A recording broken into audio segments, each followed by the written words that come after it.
गए, लेकिन फिर भी वो ये कहते हैं कि कांग्रेस ने क्या किया। तो हमको ये कहना चाहिए, हमने जो किया वो लोगों को कहने में हम शर्माना नहीं चाहिए। लेकिन बहुत दफा मैं देखता हूँ हमारे लोग, अगर बीजेपी के लोग ये कहते हैं तो हमारे लोग चुप बैठते हैं। अरे क्यों?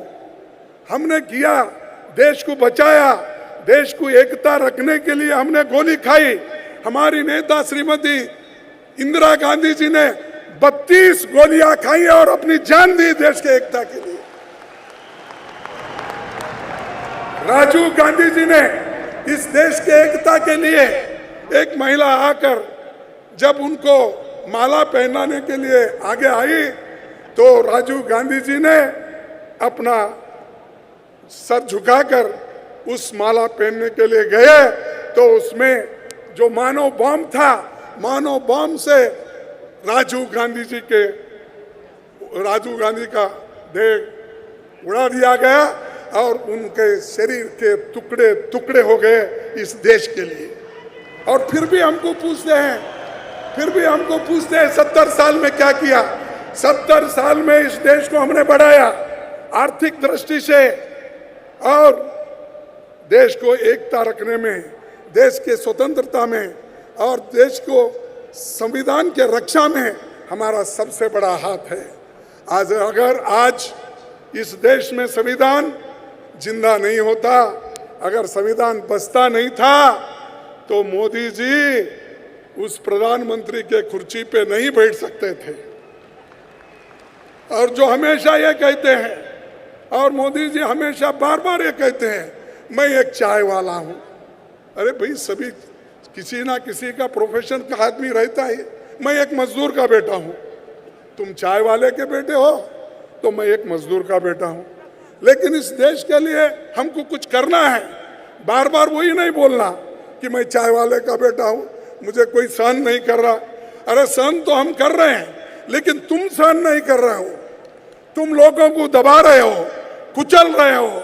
आज दलित परेशान है, माइनॉरिटी परेशान है, महिलाएं परेशान है, युवाएं परेशान है, इतने परेशान है, किसी को नौकरी नहीं है और किसी को रक्षण नहीं है। तो इसीलिए मैं ये कहूँगा, आज जो मोदी साहब हमेशा अपने भाषण में कहते हैं, अब वो छोड़ देना चाहिए। और वो आते ही कह दिए कि मैं करप्शन हटाऊंगा, और उन्होंने ये भी कहा कि मैं नहीं खाऊंगा और किसी को खाने नहीं दूंगा, खाऊंगा न खाने दूंगा। लेकिन आज क्या हो रहा है?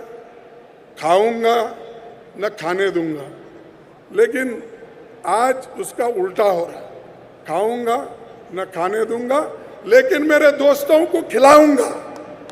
और नीरव मोदी जैसे लोगों को वो खिला रहे हैं और बाहर देश को भगा रहे हैं।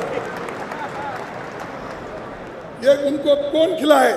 22,000 करोड़ रुपए बैंक से लूटने वाले आदमी को आप खुद पहचानते हो, उसको जानते हो, उसके नाम से पुकारते हो, सेमिनारों में, इन्वेस्टमेंट मीटिंग में उसका नाम लेते हो। अगर वो आदमी 22,000 करोड़ रुपए बैंकों को चुन्ना लगा के भागता है तो हम क्या कहें? ये स्टेप भ्रष्टाचार मुक्त हो गया। अरे भ्रष्टाचार को तो आप सपोर्ट कर रहे हो। अब छोटा मोदी एक तो भाग गया, बड़े मोदी साहब तो सबको सपोर्ट कर रहे। कोई क्रिकेट में फंसा हुआ है, कोई बैंकिंग गड़बड़ी में फंसा है, एक नहीं अनेक घोटाले हैं, लेकिन हमारे लोग कुछ नहीं बोलते। आप बोलिए जोर से, हम कुछ नहीं करें। क्या हुआ? 2G के बारे में बोले, सीबीआई ने बर्खास्त कर दिया, एक एविडेंस नहीं। उसका इतना प्रचार किया कि हमको इतना कमजोर किया और हमारे लोग भी चुप बैठे। जो चीज सही है, सही के लिए भी अगर आपकी जबान नहीं उठती तो फिर क्या होगा? फिर कौन प्रचार करेंगे हमारे? इतने कार्यक्रम श्रीमती सोनिया गांधी जी ने दिए, इतने कार्यक्रम मनमोहन सिंह जी ने दी, कांग्रेस पार्टी ने दिया, कन्याकुमारी से कश्मीर तक हमने सारे वेलफेयर मेजर्स उनको दिए, लेकिन फिर भी हमारे नौजवान थोड़े खामोश हैं। मैं चाहता हूं आप उठो, संघर्ष करो और राहुल जी के साथ उनका मजबूती से उनका सपोर्ट करो। जब तक आप उठेंगे नहीं, सपोर्ट नहीं करेंगे, अगर बैठे जगह ही सब लोग बोलते जाएंगे क्यों ऐसा हो रहा, क्यों होता ही है। जब हम खुद को अपने आप के ऊपर जब विश्वास नहीं रखते और काम भी नहीं करते तो उसी जगह से हम हारते हैं। और कांग्रेस पार्टी कभी हारी नहीं, हारता भी नहीं। मैं देख रहा हूं, मेरे को 46 इयर्स कंप्लीट हो रहे हैं। ये 10 मार्च को खत्म हो गए 46 इयर्स। मैं 11 बार चुन के आने के बाद भी मैं इसलिए जिंदा हूं, कांग्रेस पार्टी मेरे को हमेशा सपोर्ट करती है। और कांग्रेस पार्टी के लोग हारते हैं तो कांग्रेस पार्टी के लोग ही हराते हैं, दूसरे नहीं। दूसरों की हिम्मत नहीं होती। जब अपने आप में हम अलग सलग होते हैं, एक दूसरे को गिराने की कोशिश करते हैं, चीफ मिनिस्टर बनने की कोशिश करते हैं, मंत्री बनने की कोशिश करते हैं, तो हम ही लोग गिराते हैं। तो इसलिए मैं आपसे अपील करता हूं, अपने मतभेद कितने भी होंगे, देश के लिए छोड़ो, संविधान के रक्षा के लिए छोड़ो, लोकतंत्र के हिफाजत के लिए छोड़ो, महिला और दलित शोषित वर्गों के लिए आप पूरे लोग एकजुट हो जाओ। यही मेरी आपसे विनती है।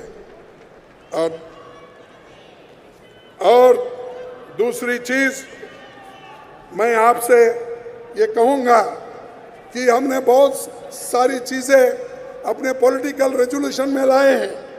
मैं वो सारी चीज़ें फिर से बताना नहीं चाहता हूँ, क्योंकि आपको चर्चा के लिए बड़ा समय है, तो उस समय में आप सारी चीज़ें ले सकते हैं। लेकिन एक दो चीज़ें और भी मैं बताऊंगा जो किसान का समस्या है। खैर वो रेजोल्यूशन तो सेपरेट है, लेकिन 16,000 किसान लोग आज सुसाइड कर लिए। 16,000 से भी ज़्यादा हो सकता है, लेकिन जो आंकड़े मुझे मिले हैं। और ये बीजेपी सरकार ने क्या किया? हमारी सरकारों ने जब कभी किसानों के ऊपर कोई ऐसी आपत्ति आती थी तो हमने, श्रीमती सोनिया गांधी जी ने, मनमोहन सिंह जी ने यह तय किया, जब किसान आपत में हैं हम उनको मदद करना चाहिए। 72,000 करोड़ हमने किसानों का लोन माफ किया। बताओ बीजेपी ने कितना किया? कौन से स्टेट में किया? किया तो भी वो यूपी में किया, लेकिन वो लोग उसको नकार दिए, तुम जाओ। और वो उसको सबक भी सिखा दिए गोरखपुर में और दूसरे जगह। और वो आकर कर्नाटक में प्रचार कर रहा है। अपना घर तो छोड़ दिया, लेकिन कर्नाटक में आके प्रचार करने का शुरू किया है। लेकिन लोग वहाँ भी उनको सबक सिखाएंगे। और कांग्रेस पार्टी कर्नाटक में आपके ब्लेसिंग से, आपके कोऑपरेशन से फिर से अधिकार में आएगा। मैं आपको कहने लगा, आप